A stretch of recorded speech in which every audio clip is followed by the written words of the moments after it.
لقب پانے والا، مراد غریبوں کی برلانے والا، مصیبت میں غیروں کے کام آنے والا۔ اسیران بدر۔ کافروں کی لاشوں کو دیکھا گیا تو پتا چلا کہ تمام بڑے بڑے قریشی سردار قتل ہو چکے ہیں۔ خود فوج قریش کا سپہ سالار مارا گیا اور اس کی لاش بے گور و کفن پڑی ہے۔ دارالندوہ میں جن 14 سرداروں نے رسول اللہ کے قتل کی تجویز پر اتفاق کیا تھا، ان میں سے 11 غزوہ بدر میں ہلاک ہوئے۔ بدر کی جنگ میں ایان قریش کی زندگی کے کتابچے پارا پارا ہو گئے۔ عرب کی کسی لڑائی میں شاید اتنے بہت سے نامور سردار اب تک قتل نہ ہوئے تھے۔ بدر میں کفار قریش کی شکست دراصل ان کے اقتدار اور حاکمیت کی شکست تھی۔ آثار اشارہ کر رہے تھے کہ اس ہزیمت کے بہت دور سے نتائج نکلیں گے۔ کفر کی رسوائی اس نقطے پر ختم نہ ہوگی، ابھی اسے بہت کچھ ذلیل ہونا ہے۔ اسلام باطل کے کسی نقش کو باقی نہ چھوڑے گا۔ اجالا اور دھندلکا ایک جگہ نہیں رہ سکتے، جھوٹ اور سچ میں میل نہیں ہو سکتا۔ قریش کے 70 آدمی قید ہو کر مدینہ لائے گئے۔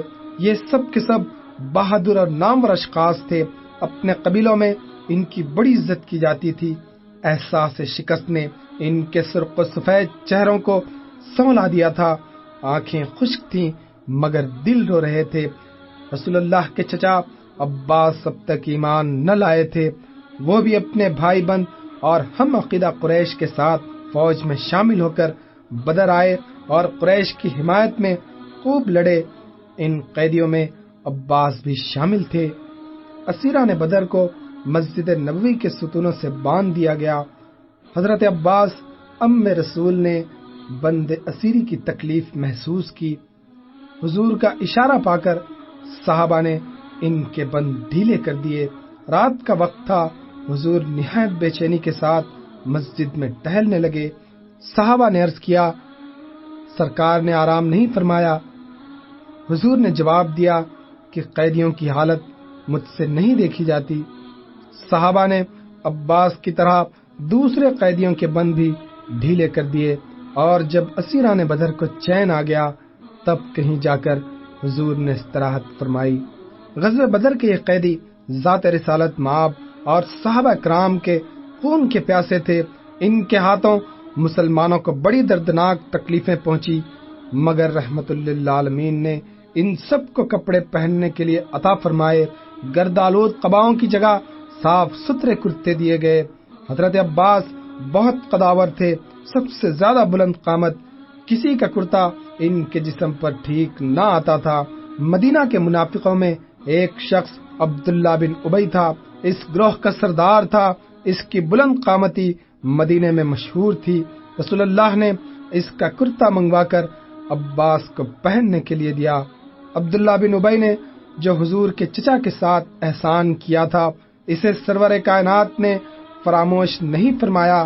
منافقوں کا سردار جب مرا تو حضور نے اپنا کرتا اس کے کفن کے لیے عطا فرما کر اس احسان کا معاوضہ دے دیا۔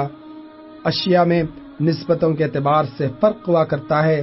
وہ راس المنافقین عبداللہ بن ابی کا کرتا تھا، اور یہ سید المرسلین محمد ابن عبداللہ کی قبا تھی صلی اللہ علیہ وسلم۔ عبداللہ بن ابی کے کفن سے زیادہ مقدس کفن کسی مردے کو نصیب نہیں ہوا۔ رحمت للعالمین نے ابن ابی کو اپنے احسان سے ڈھانپ دیا۔ اسیران بدر یقیناً اسی کے مستحق تھے کہ ان کی گردنیں اڑا دی جاتی۔ حضرت عمر فاروق نے یہی رائے دی تھی اور عرض کیا تھا کہ میں اپنے عزیزوں کو اور علی بن ابی طالب اپنے رشتہ دار قتل کریں، مگر رحمت عالم نے معمولی سا تاوان لے کر آزاد فرما دیا۔ جو قیدی لکھنا پڑھنا جانتے تھے ان سے ذریعہ فدیہ بھی نہ لیا گیا۔ ان کا تاوان یہی تھا کہ انصار کے بچوں کو لکھنا پڑھنا سکھا دیں۔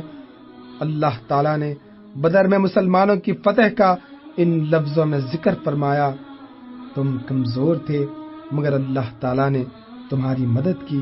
اب تم اللہ کے لیے تقوی اختیار کرو تاکہ اس کے شکر گزار بن جاؤ۔